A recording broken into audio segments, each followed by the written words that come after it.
Long ago, before Disney had Star Wars or Marvel, there was one franchise that stood above the rest as an outstanding action-adventure drama, and hopefully one day, it will live again.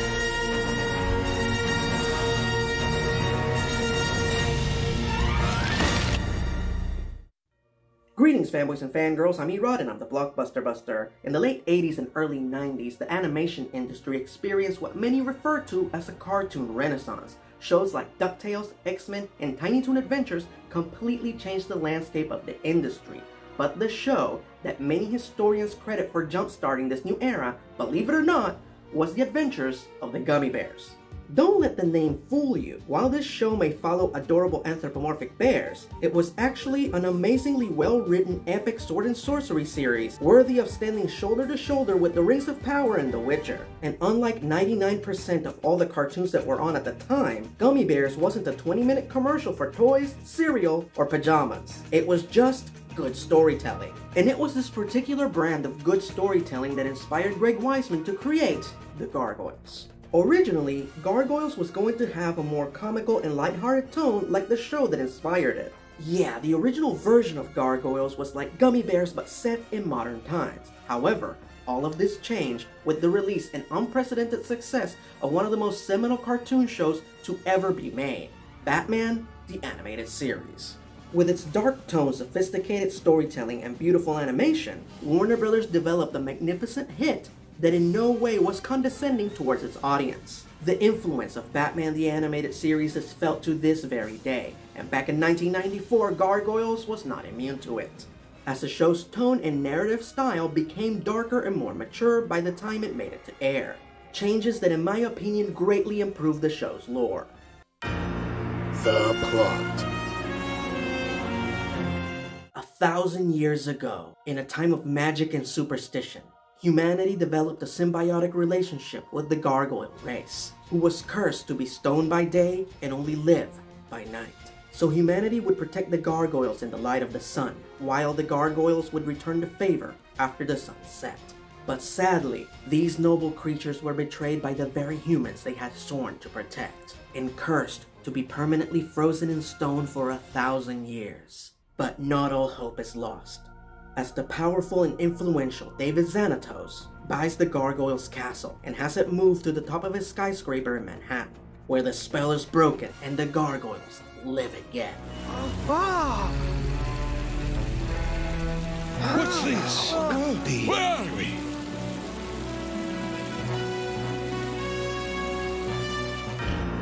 Character design and animation. First of all, props to the background artists of this show for perfectly recreating known New York City landmarks with such remarkable attention to detail. Some of the most impressive background work I have ever seen in an animated production. The character design and animation is excellent throughout season 1.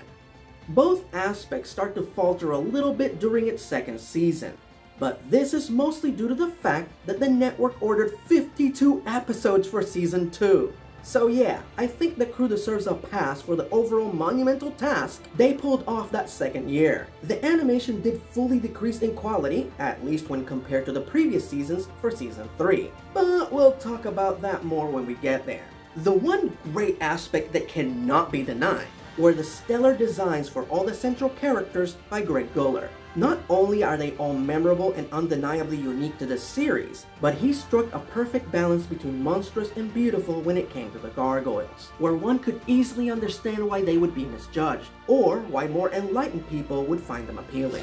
They're kind of beautiful, but so alien. After a while, all you notice is the beauty. Gargoyle Anatomy 101. One of my favorite aspects of this show are the very distinct physical traits and lore that were created for the Gargoyles. So here's a quick rundown of how Gargoyles work for the uninitiated. First of all, Gargoyles can't fly, they glide. They require access to great heights to gain altitude via air currents. Thankfully, reaching said altitude is no problem to them, as Gargoyles are great climbers thanks to their razor-sharp claws. Gargoyles are stronger and more agile than your average human, but are just as vulnerable, and in no way immune to common injuries. In fact, The one advantage of their daily stone hibernation is that it automatically heals most of their injuries. Sleep rejuvenates us. But why do they turn to stone during the day? The show itself provides the theory that a gargoyle's special abilities require so much energy that their nightly caloric intake would never fully satisfy their energy needs. So, theoretically, their bodies absorb and synthesize solar energy during the day while they hibernate. Now, as far as when they turn to stone and when they rise, that has nothing to do with time zones or daylight savings time, and more to do with when the sun rises and sets in the particular location that the gargoyles just so happen to find themselves in. This is firmly established in Season 2, when our heroes' hibernation time continuously changes as they visit different parts of the world. Cast and characters. Yes, lots of characters on this show were played by actors from Star Trek. The creators were fans. There you go. Now, this show has a massive cast, so for the sake of brevity, in this section, I will be covering the characters who were present throughout all 3 seasons. And I will cover the rest as I talk about the seasons individually. So let's begin with the bad. The villains. Most of the antagonists in this show were so multi-layered and fascinating that the characters that we meet at the beginning of the show are not the same as the ones that we know by the end. For example, the Pack: Fox, Wolf, Dingo, Jackal, and Hyena. Played by Laura San Giacomo, Clancy Brown, Jim Cummings, Matt Frewer, and Cree Summer. Wow, what a cast! The Pack starts out as the stars of an action series on TV, who begin hunting the gargoyles for fun and profit. The team starts to fall apart almost immediately, as Fox leaves the team for, richer pursuits. And then, after a few more humiliating defeats at the hands of our heroes, the remaining members decide to upgrade themselves. You know, to level the playing field. Dingo dons a suit of high-tech armor. Wolf gets genetically spliced with his namesake. And the twins get cybernetic enhancements. This too proves to be ineffective, so Dingo also leaves the team as part of an effort to redeem himself. Sadly, the 3 remaining members are not as enlightened, and continue being a thorn on the gargoyle side. Jackal and Hyena. Macbeth, played by John Rhys Davies. While the character was inspired by the historical figure and the Shakespeare character, he's a completely original character to this show. Goliath was talking about a play called Macbeth by some new writer named Shakespeare. Ever read it? No. Maybe we should. Macbeth was the king of Scotland over 900 years ago. Desperate to protect his kingdom, he struck a bargain with the Weird Sisters, which inadvertently gave him immortality. In present day, Macbeth is a mysterious billionaire with a very particular set of skills that makes life very difficult for gargoyles, as the immortal king will go through anyone to get revenge on the gargoyle who cost him his family and his kingdom. You know Demona? Know her? I named her. Demona, played by Marina Sirtis. Originally second in command of the Manhattan Clan, Demona was actually one of the ones responsible for the betrayal that led to the rest of the clan being cursed, as Demona has a deep-seated hatred towards humanity, and allowed the Vikings to attack Castle Wyvern, believing that they would simply sack the castle, kill its human inhabitants, and then leave the castle to the gargoyles. Unfortunately, that's not what happened. The Vikings attacked before sunset and destroyed all the gargoyles while they were still in stone form. Mercifully, our heroes were spared because they were not present during the attack. Hence, the reason they were blamed for the betrayal and cursed with permanent sleep. The question is, if Demona wasn't cursed, how exactly did she survive for 1,000 years? Well, do you remember how I said that Macbeth made a deal with the Weird Sisters that inadvertently made him immortal? Well, Demona was part of that deal. In spite of Demona's hatred of humans, she did respect Macbeth and eventually grew to become his friend, and was a key factor in his rise to power. They'll do that too. Demona. Demona. I like the sound of that. But Demona was old and dying, and Macbeth didn't believe that he could keep his kingdom safe without her. So the two struck a bargain with the Weird Sisters. He gave up his youth to restore Demona's, so she would live long enough to help him defeat his enemies. But the enchantment permanently linked them to one another. And not only do they feel each other's pain, but they cannot die unless one kills the other. Unfortunately, once again, Demona's hatred and prejudice blinded her, and she just assumed that Macbeth would abandon her the moment he got what he wanted. So she turned her back on him in his most desperate hour, and Macbeth lost everything. Henceforth, the Forever King has dedicated most of his immortality to hunting down the demon that ruined his life. Tonight it ends, Demona. For now and forever. Demona is a magnificently intricate character, painfully aware that her kind will never be accepted by the humans that they were meant to protect. She is so blinded by hatred that she fails to notice that all of her rivalries are of her own creation, and that while she works tirelessly to end humanity and establish gargoyle supremacy, at the end of the day, all she did was isolate herself. The access code is alone. And in my humble opinion, Demona is Marina Sirtis' all-time greatest performance. The captain said he'd protect us, but I didn't trust him. I've stayed alive because I don't trust anyone. David Xanatos, played by Jonathan Frakes. Often animated villains are portrayed as buffoonish or incompetent schemers, hatching one plan after the other, only to be thwarted by the heroes week after week. Xanatos is none of the above. Xanatos is a smooth, calculated genius working every angle and pulling every string. He's 11 steps ahead, and the moment you think you've bested him, chances are your success was part of his plan to begin with. Initially, Xanatos aimed to manipulate the gargoyles to do his bidding, but when they refused, he began studying them to replicate their power, and eventually make gargoyles of his own. It's important to note that while Xanatos may be devious and manipulative, he is not evil. He just has a very particular code of honor that unfortunately takes a back seat the moment business matters are involved. Also, can we please stop and marvel at the fact that this mother lover bought a medieval castle, had it dismantled, shipped to Manhattan, and rebuilt on top of his building. Now that is some major flex. You know the answer to that, Owen. Pay a man enough, and he'll walk barefoot into hell. The heroes. Alright, let's start talking about the Manhattan Clan, starting with the loyal hound of Castle Wyvern, Bronx, played by Frank Welker.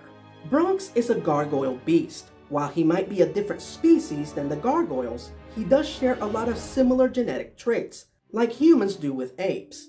Initially, gargoyle hounds used to roam free, but due to ignorant humans hunting them, gargoyle clans took on the tradition of adopting them. Aye, boy, I know how you feel.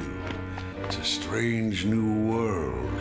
Bronx is the loyal hound of the Manhattan Clan. Very protective, very strong, and the best tracker of the entire group. How will we track them in there? We'll use our secret weapon. Lexington, played by Thom Adcox Hernandez. Oh, weird fact, gargoyles don't have names, but will accept a name if a human gives it to them. Ah, fine, lass. Then I will be the Hudson as well. Great. Hudson it is. Lex, along with the rest of the young members of the clan, chose their own names, except for Bronx. From now on, you're Bronx. I think he likes it. Why did they name themselves after these very specific New York City landmarks? We don't know. Lex might be the smallest, but he is the fastest and smartest, easily being able to master technology faster than the rest of his rookery brothers. Oh, and an early bit of goofiness that thankfully didn't last was Lexington's magical ability to build complex machines like motorcycles and helicopters with no engineering, electronic, or mechanical skills. Now this is the kind of thing that would work just fine with Donatello and Ninja Turtles, due to the very specific B-movie sci-fi tone that franchise has. But in a show like Gargoyles, with its dark tone, mature storylines, and constant references to classic literature, stuff like this stood out like a sore thumb. Still think the armor looks dumb? You know, it was almost like there were ulterior motives for these vehicles to be abruptly introduced into the series. Thankfully, this only happened twice, and Lex's aptitude for modern technology was portrayed more realistically. Lex is also the heart of the team, exhibiting more compassion and kindness than the rest of his clan. Oh, and here's a fun fact, Lexington is gay. and was supposed to pursue a romantic relationship with a gargoyle named Stagheart. But sadly, both the show and the comic book series were cancelled before his sexuality could be referenced. So yeah, while he might be short and sweet, that doesn't mean that he can't be fierce.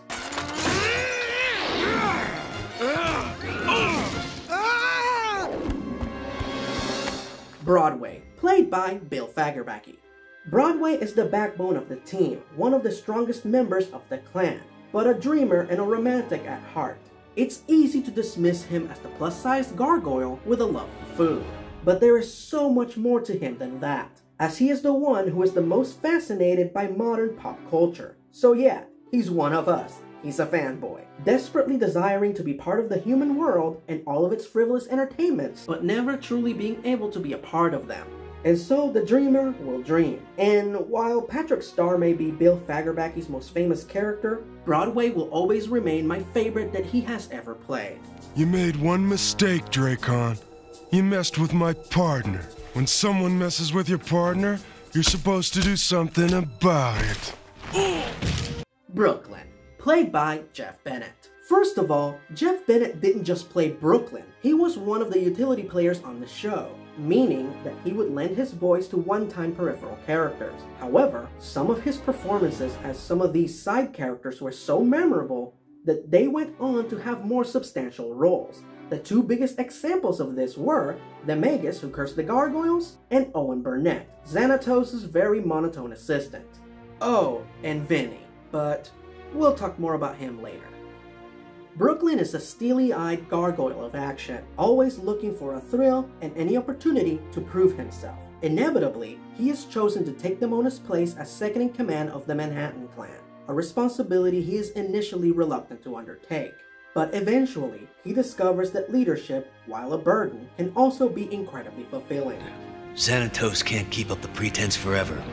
Sooner or later, they'll find out what he's really like. Hudson, played by Ed Asner, the old soldier, and the original leader of the Manhattan Clan. The number one question that I always get about Hudson is why is he the only gargoyle who has a Scottish accent, even though they're all from Scotland? The reason for that is that as the original leader, he was the one who had the most dealings with the Scottish humans who inhabited their castle. Henceforth, he picked up the accent over time. I'm not sure banishment was enough to end his threat. All the while, the rest of the gargoyles would have learned to speak based on whatever literature they had available to them. And that's why their vocabulary is so eloquent and their accents are more neutral. If you pay attention to the pilot, the three younger gargoyles all speak this way until they wake up in Manhattan, where eventually they pick up a more American accent and vocabulary. Cool. What? It's a new word we learned last night. It indicates a positive response. There you go. We good? Alright, let's move on. Hudson is your typical aging fighter. His biggest battles are behind him, but he is still willing to take up the sword if needed. After losing sight in his left eye during a battle with his nemesis, the Archmage, Hudson relinquishes his position as leader, but continues helping the clan as an advisor and mentor, lending them his vast experience and wisdom if needed. A gargoyle can no more stop protecting the castle than breathing the air. He is equally as tough as he is stubborn, more often than not refusing to ask for help no matter how desperately he needs it.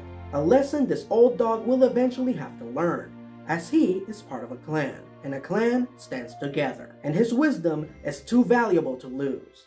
Elisa Maza, played by Sally Richardson Whitfield, the obligatory human ally, very much in the same vein as April O'Neil from Ninja Turtles or Charlene Davidson from Biker Mice from Mars. Fun fact, Elisa was originally supposed to be Hispanic. Her original name was Elisa Chavez, but when Sally Richardson Whitfield was cast in the role, the creators decided to have the character reflect Sally's ethnicity. So Elisa Chavez became Elisa Maza, who's half black and half Native American, and even her appearance was changed to resemble Sally. On a personal note, Elisa Maza was my first cartoon crush, so the fact that there was a real live-action Elisa Maza in the world is something that I'm very much okay with. Elisa is a seasoned New York City detective who will take on anything that is thrown her way. And while she might fulfill the role of the human ally, unlike the majority of those characters, she is no damsel in distress.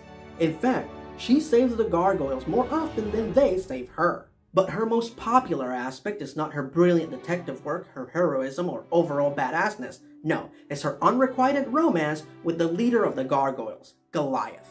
There are people who have never seen this show that are still obsessed with this tiny little romantic subplot.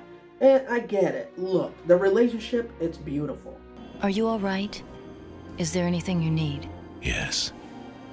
I need a detective. And it's obvious that they both love each other, but don't give in to their feelings as they are worlds apart. Their relationship is not only an obvious reference to Beauty and the Beast, but it is also a brilliant metaphor / commentary on interracial relationships. Elisa wants nothing more than to be with this brave, honorable man, but is forever concerned with how society and her family will view their union.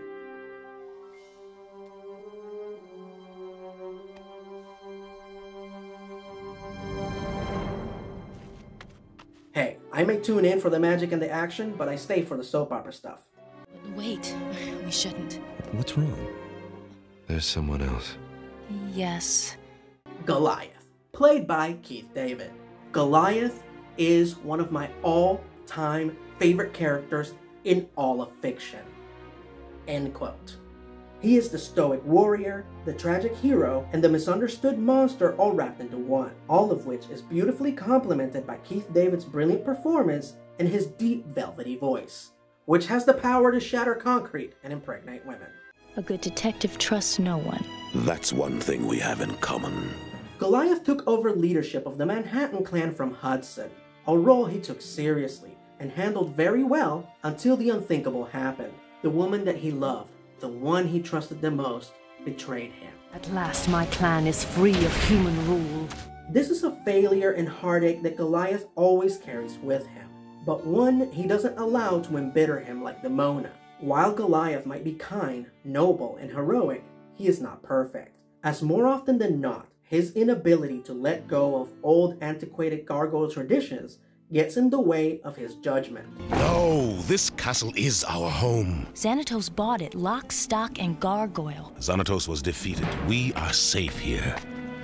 I think your head stays rock hard even at night. In the end, he is the most capable, dedicated, and sympathetic leader anyone could ask for. And I pity anyone foolish enough to mess with his protectorate. It's a monster! Trash it!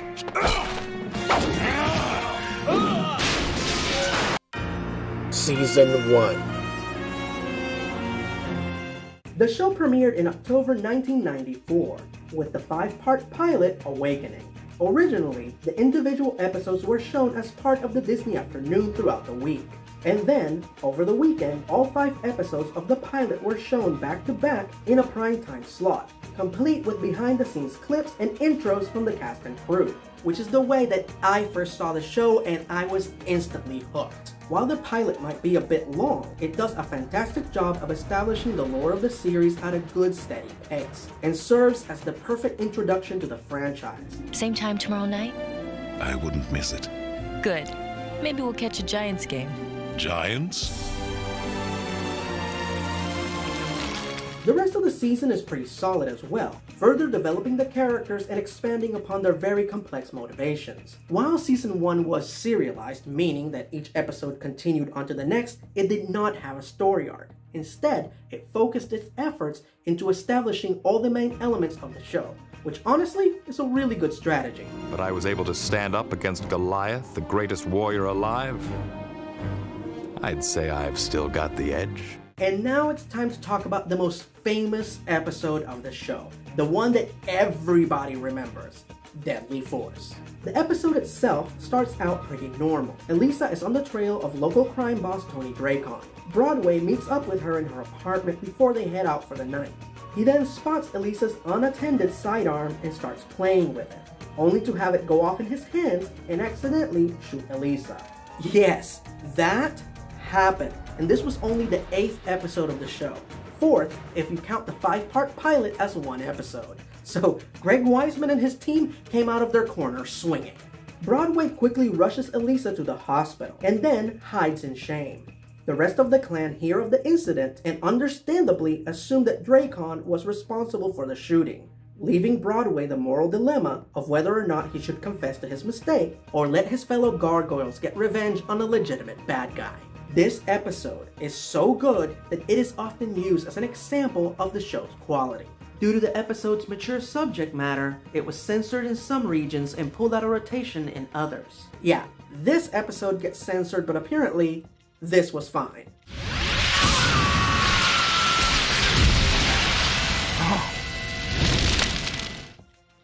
Thankfully, not only did I first see this episode uncut, but my local station played a PSA beforehand where a few of the actors from the show reminded the kids watching that guns are not toys, and that domestic gun misfires were one of the leading causes of death in the United States. And thus, Season 1 ends, with the clan leaving their home, Castle Wyvern, which is now owned by Xanatos, and taking up residence in the clock tower above the police station. Soon thereafter, Goliath declares that the entire island of Manhattan is now their protectorate, as opposed to just one castle. From this day forward, we protect all who live here, human and gargoyle alike.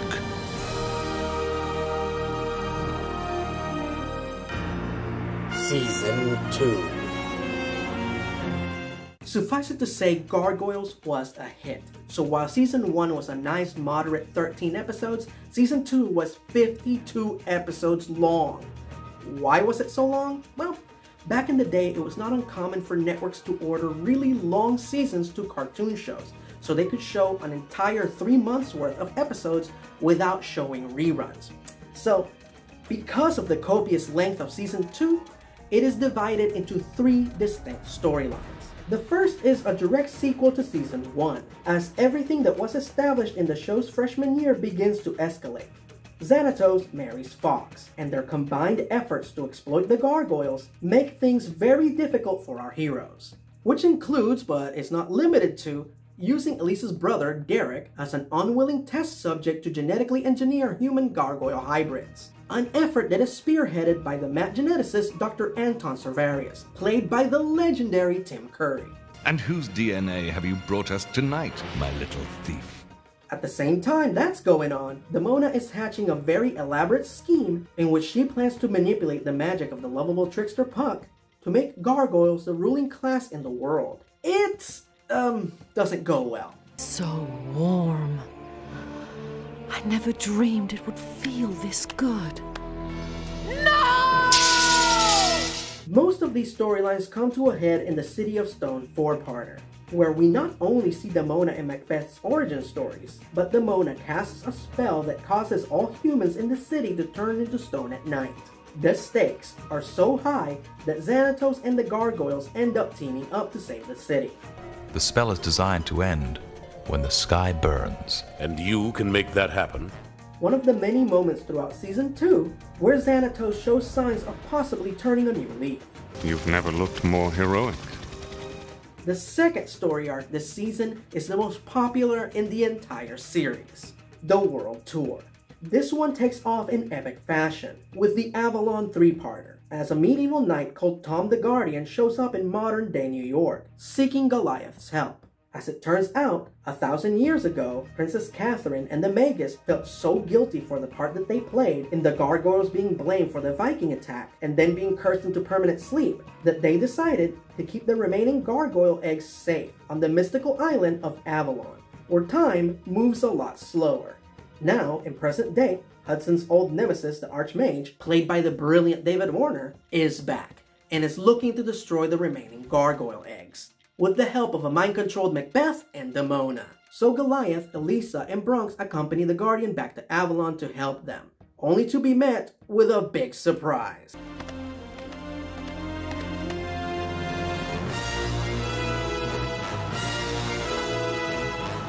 Oh, and FYI, that cute gargoyle with the black hair is Goliath and Demona's biological daughter. Jalapeno! This is Angela, played by the very beautiful and very talented Bridget Bako. Now, if this episode wasn't epic enough, our heroes end up teaming up with none other than Arthur Pendragon to stop the Archmage. I'm telling you, it's pretty freaking awesome. Well, suffice it to say, our heroes save the day and head back to New York with Angela in tow. But there's a twist. Avalon does not take you where you want to go. Avalon sends you where you need to be. Wait a minute. What does he mean, where we need to be? So, for the next 19 episodes, that little skiff that got them to Avalon becomes the TARDIS from Doctor Who, taking our heroes from one unexpected location to the other, where they must right wrongs before taking off on what they hope to be their voyage home.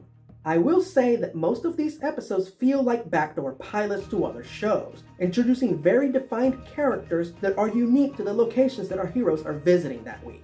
Especially the New Olympians. I mean, listen to this dialogue and tell me it doesn't sound like a setup for a possible series. Yes, the time may soon come when the world will have to face the New Olympians. I've always been curious about this, so I looked it up, and sure enough, most of these were supposed to be backdoor pilots. You can find the complete list of proposed spin-offs on the Grimorum, aka the Gargoyles wiki. So, were there any downsides to the world tour? In my opinion, there was one. That we rarely got to see what was happening in New York with the rest of the Manhattan clan. In fact, of the 19 episodes that encompass the world tour, only 2 are dedicated to the rest of the clan, and one just has a quick scene where we cut to New York and that's it. Don't get me wrong, the world tour is one of the greatest story arcs in the entire series and deserves all of the attention that it gets. I just wish they would have found more of a balance between what was happening with the world tour and what was happening back in New York. Especially since we were getting to see what it was like for Brooklyn to take full leadership of the clan. But that's just a minor complaint on what was a very, very long stretch of great episodes. And on the subject of great episodes, it's time to talk about the most famous episode from this arc, Future Tense. So after cruising the world for 18 episodes, Goliath, Elisa, Angela, and Bronx finally arrive in Manhattan 40 years in the future, where they find themselves in a futuristic dystopian New York ruled by Xanatos. Humanity's only hope is the Resistance, which is being led by Brooklyn and his wife, Demona. Hudson is dead, Broadway is blind, and Lex is a cyborg, and it only gets worse from there. So Goliath agrees to join the remainder of the clan on one desperate assault to stop the demented dictator from inflicting his rule on the entire world. The twist ending is fantastic and I dare not spoil it here. Let's just say that there is a reason why so many people love this episode. Brooklyn! Welcome back, Goliath. I've been waiting a long time for this. And of course, the world tour concludes just as epically as it began, with the Gathering 2-parter. Our heroes finally make it home and reunite with the rest of the clan, just in time to find out that Xanatos and Fox had their first child, Alexander Xanatos. Now, the birth of a child is generally cause for celebration, but this is Gargoyles, so you know there's gonna be an over-the-top, magical, but strangely poetic twist. All of this is happening during the time of the Gathering, in which Lord Oberon, the Lord of Avalon, orders all magical beings to return to his domain. And it turns out that Fox's biological mother is Titania, the Queen of Avalon, which makes baby Alexander a magical creature. So Oberon travels to New York to collect Alexander and bring him back to Avalon. Now, why does Fox not count as a magical creature even though she's the direct descendant of Titania? I don't know. Point is, Oberon plans to steal Xanatos' baby, and that ain't gonna fly. Titania humbly asks the Gargoyles for help, to which they agree. So yeah, the storyline concludes with Xanatos and the Manhattan clan fighting a god. And it's just as epic as it sounds. He's after my son. We haven't always seen eye to eye, David, but I have never been prouder to be your father. Thanks, Pop. Now, before we talk about the final arc of the season, we have to talk about the most bizarre episode in the series, Vendettas. Now, the main plot of the episode itself is your standard Gargoyles fare. Wolf teams up with the spirit of his ancestor to destroy the Gargoyles. You know, the usual. It's the B-plot of this episode that is just bananas. There's this guy named Vinny, who desperately wants to get revenge on the Gargoyles. Why? Because apparently, he is the same peripheral character that we have seen throughout the entire series, constantly suffering one misfortune after the other that were all indirectly caused by the Gargoyles. And how does he plan to get his revenge? He had a guy build him a custom-made bazooka that only he can fire. And that is not the craziest part. Jeff Bennett chose to voice this character doing a John Travolta impression, but not just any John Travolta impression, an impression of his character from Welcome Back Cutter, Vinny Barbarino. He even names his bazooka Mr. Cutter. I don't want nobody firing off Mr. Cutter but me. There's a character on Gargoyles that sounds like and was named after a John Travolta character from the 70s. And I know it's hard to believe, but that is still not the craziest part. This is how the episode ends. Gargoyle, prepare to get creamed! Now we're even. That man spent thousands of dollars on custom hardware so he could pie a gargoyle. You know what? Let's just talk about the final arc of the season, or as I like to call it, the You Can't Go Home Again arc. Here, we see our heroes trying to get back to basics after the return of Goliath and Elisa, only to find that things have changed. The trio now find themselves competing constantly for Angela's affection. It's been a while since they've been around an attractive female gargoyle, like about 1,000 years. Angela wrestles with her loyalty to the Manhattan clan and her desire to connect with her very wicked mother. Xanatos does his best to make peace with the gargoyles after they helped him save Alexander, much to their skepticism. And a new crime syndicate rolls into town to muscle in on Tony Dracon's territory. And all of this builds up to the 3-part finale, Hunter's Moon. Now the finale was set up much earlier in the season, when it was revealed that shortly after the Manhattan clan was cursed, Demona roamed alone for a while, and injured a boy while she was stealing food from a barn. That boy grew up to become the Hunter, a vicious gargoyle killer who passes his mantle to his progeny throughout the ages. So no matter how many years go by, there's always a Hunter. So basically, throughout Season 2, the Hunter becomes like the shark from Jaws. You know he's gonna pop out of the water sooner or later, you just don't know when. And during the Season 2 finale, it happens, in spades, as we get 3 Hunters. And I can say without exaggeration that shit gets real. The Hunters expose the world to the existence of gargoyles. They nearly kill Angela, they blow up the clock tower, and they kidnap Elisa. And if that's not enough for you, well, guess what? There's more. Through sorcery and science, Demona acquires a virus that will kill every human on the planet, but spare all the gargoyles. Suffice it to say, it is a worthy end to what many consider to be the best season in the series. I don't understand. He risked his life to save us all. That's what he does. That's who he is. And thus, Season 2 concludes. With no home to go back to, Xanatos welcomes the gargoyles back to Castle Wyvern, with the promise that he will earn their trust. And thus, the gargoyles continue their guardianship over Manhattan, in spite of the fact that the humans who they are sworn to protect now fear and hate them. Welcome home, Goliath. Welcome home.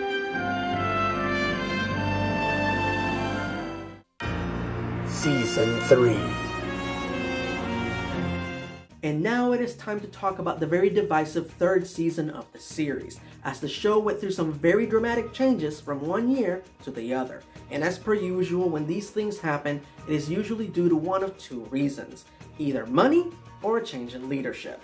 In the case of Gargoyles, it all started with Jeffrey Katzenberg leaving Disney to start DreamWorks with Steven Spielberg and David Geffen. When he left, Greg Weisman's bosses and #1 supporters, Gary Crystal and Bruce Cranston, left with him. So Weisman and Gargoyles were left at the mercy of Michael Eisner, who was under pressure by Roy E. Disney to treat Gargoyles as one of the studio's older works, due to its poor ratings during the 2nd season. Now, it is very important to note that the reason why Gargoyles received poor ratings during Season 2 was because it was preempted a lot to provide updates of the highly publicized O.J. Simpson trial. For this reason, Gargoyles was considered for cancellation after Season 2. However, this all changed when Disney bought ABC and quickly needed original programming to populate their new acquisition. So keeping Gargoyles around for one more season was one of the fastest ways to fill one of those highly profitable Saturday morning time slots. There's just one little problem with this. Gargoyles is a primetime syndicated show made for mature audiences, and they were moving it to a Saturday morning time slot on a network which has far more strict standards and practices when it comes to censorship. So, suffice it to say, this put a lot of creative constraints on the Gargoyles team. Wiseman and a few members of the creative team tried their best to voice their concerns with the powers that be, and hopefully find a workaround for the creative limitations. But as that was happening, the show's budget was substantially cut, and a few members of the Gargoyles creative team, including Wiseman, were let go. For this reason, there are a lot of fans who hate this season and don't consider it to be canon. And while I sympathize and respect those fans' opinion, I would like to remind them that there are a lot of members of the cast and crew of Gargoyles that continued working on the show. So to dismiss their work as bad or not canon is pretty damn disrespectful. However, if you absolutely positively cannot get off your high horse, feel free to check out the comic book continuation from Slave Labor Graphics that was written by Greg Wiseman himself, which picks up the story after Season 2 and ignores Season 3. If you can find it. The issues are hard to find and more often than not are ridiculously expensive. Now, just for the sake of argument, I am going to count down all the worst episodes of Season 3. 0. There are 0 bad episodes in Season 3. Sure, they're not as good as what came before, but they're not bad. So the episode number was lowered from 52 back to 13, added to ABC's One Saturday Morning block, and rebranded Gargoyles the Goliath Chronicles. Now, for the sake of compromise, let's talk about the things that were genuinely not as good or flat out didn't work. For starters, the show went from being serialized to being episodic, meaning that while there was an arc in Season 3, the episodes were primarily standalone.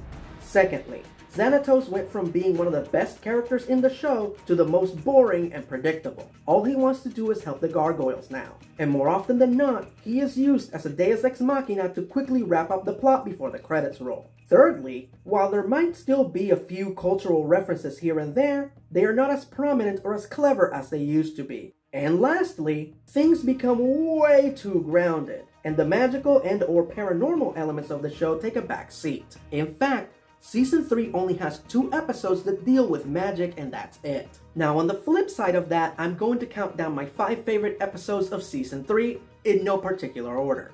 Ransom. An anti-gargoyle group kidnaps baby Alexander, due to Xanatos and Fox being gargoyle sympathizers. Now because baby Alexander was in Lexington's care during the kidnapping, the little gargoyle does everything and anything to save the baby and make things right. What kind of gargoyle are you? You're supposed to protect us! A Bronx Tale. Our lovable gargoyle beast gets stuck on a train at sunrise, and is accidentally transported to Pennsylvania, where he is found and taken in by a little Amish boy. It's like Witness meets E.T. Hey, you're not limping. Now we can go on an adventure. The Dying of the Light.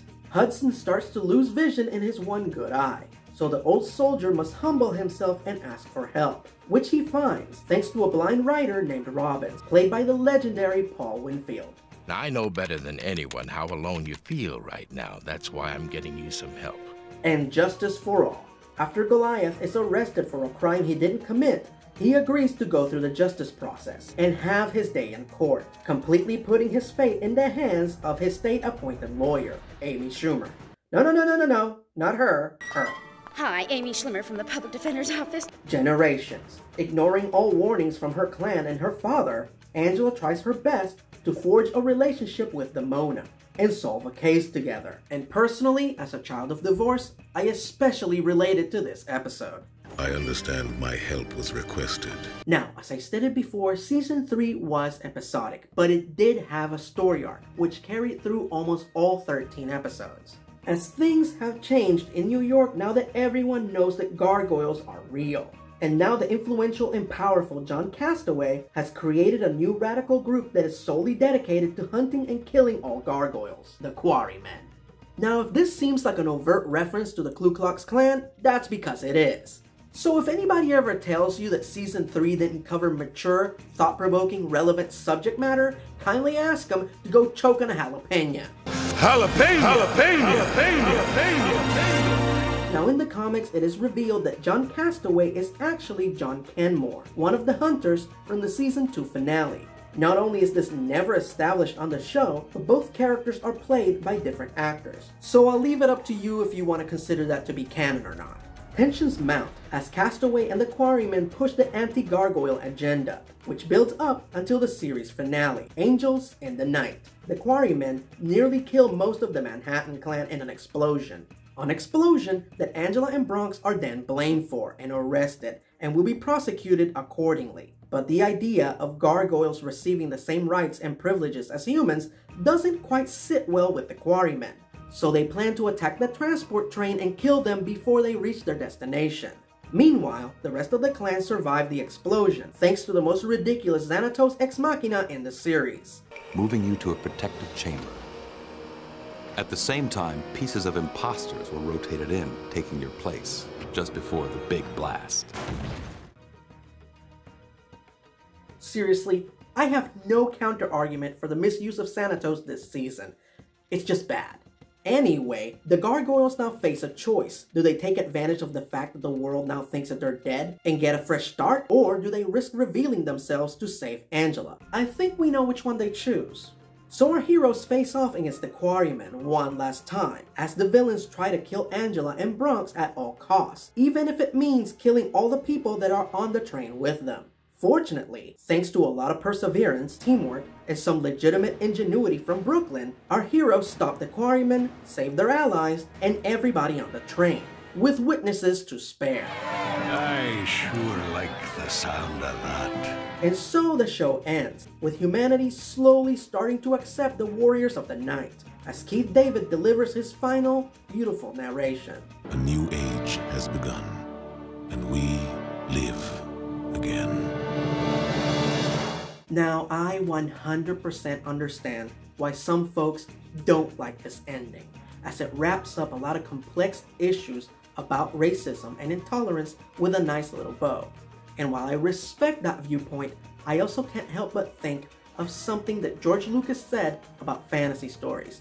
And I'm paraphrasing here. Fantasy stories, from Star Wars to Gargoyles, are in essence fairy tales. And fairy tales teach us morals, inspire us to be better, and generally have happy endings. So, while I agree that an action-packed train rescue would never solve such serious issues, I also don't think there's anything wrong with it giving us the inspiration and the hope that one day we would reach a more enlightened time of tolerance and acceptance. Final verdict. There are bad cartoons, there are good cartoons, and then there are cartoons that are just seminal. And Gargoyles is one of them. And I feel that it's rather dismissive to just label it as Disney's answer to Batman the Animated Series, as it is so much more than that.